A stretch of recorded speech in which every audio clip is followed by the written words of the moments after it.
जिन घरों में मैं अखबार डालता हूँ, उनमें से एक का मेल बॉक्स उस दिन पूरी तरह से भरा हुआ था।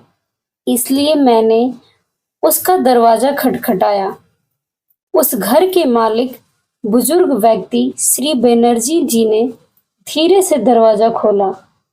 मैंने पूछा, सर, आपका मेल बॉक्स इस तरह से भरा हुआ क्यों है?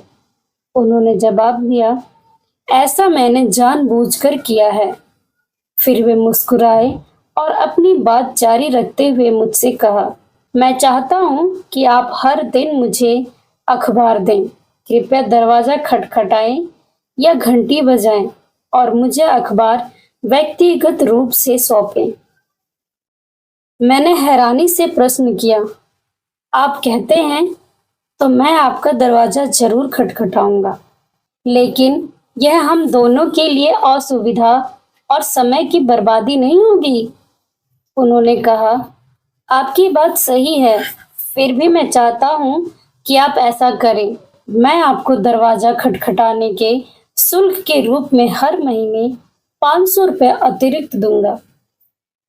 विनती भरी अभिव्यक्ति के साथ उन्होंने कहा, अगर कभी ऐसा दिन आए जब आप दरवाजा खटखटाएं और मेरी तरफ से कोई प्रतिक्रिया ना मिले, तो कृपया पुलिस को फोन करें।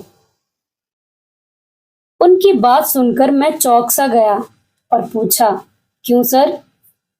उन्होंने उत्तर दिया, मेरी पत्नी का निधन हो गया है, मेरा बेटा विदेश में रहता है और मैं यहाँ अकेला रहता हूँ। कौन जाने मेरा समय कब आएगा। उस पल मैंने उस बुजुर्ग आदमी की आंखों में छलक आए आंसुओं को देखकर अपने भीतर एक हलचल महसूस की।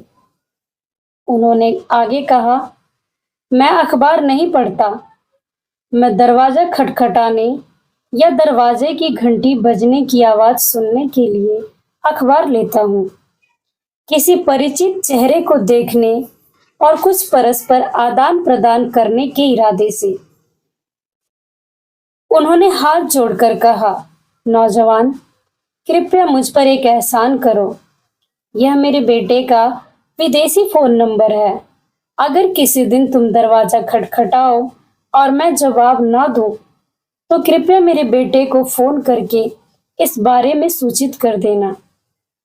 दर्शकों, हमारे समूह में बहुत सारे अकेले रहने वाले बुजुर्ग लोग हैं। कभी कभी आपको आश्चर्य हो सकता है कि वे अपने बुढ़ापे में भी व्हाट्सएप पर संदेश क्यों भेजते रहते हैं, जैसे वे अभी भी बहुत सक्रिय हों। दरअसल सुबह शाम के इन अभिवादनों का महत्व दरवाजे पर दस्तक देने या घंटी बजाने के अर्थ के समान ही है। यह एक दूसरे की सुरक्षा की कामना करने और देखभाल व्यक्त करने का एक तरीका है। आजकल व्हाट्सएप बहुत ही सुविधाजनक है। अगर आपके पास समय है तो आप अपने परिवार के बुजुर्ग सदस्यों को व्हाट्सएप चलाना सिखाएं। किसी दिन यदि आपको उनकी सुबह की शुभकामनाएं या संदेश नहीं मिलता है, तो हो सकता है कि वे अस्वस्थ हों और उन्हें आप जैसे किसी साथी की आवश्यकता हो।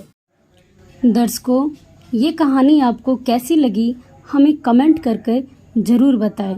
यदि अच्छी लगी हो तो लाइक करें और अपने दोस्तों के साथ शेयर करें। यदि आप हमारे चैनल पर पहली बार आए हैं तो हमारे चैनल को सब्सक्राइब करना ना भूलें। तो मिलते हैं अगली वीडियो में एक नई कहानी के साथ। धन्यवाद।